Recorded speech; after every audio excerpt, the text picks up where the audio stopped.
அல்லேலூயா. எழுப்புதல் வெளியரங்கமாய் வர வேண்டும் என்றால் அந்தரங்கமாய் ஜெபிக்கிற காரியம் இருக்க வேண்டும். அல்லேலூயா. ரெண்டு காரியத்துக்கு வெளியரங்கமான பலனை கர்த்தர் கொடுக்கிறார். ஒண்ணு அந்தரங்க ஜெபம், இன்னொன்னு அந்தரங்க தர்மம்.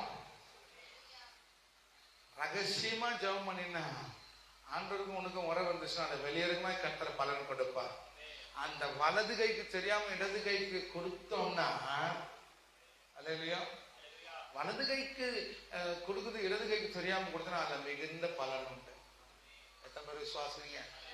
நம்ம ஆளுங்க தேவ பிள்ளைங்க டியூப்லைட் கொடுத்தாலும் அதுல அன்பளிப்புன்னு எல்லா பேரும் எழுத்தான் கொடுக்குறான். இல்லையா?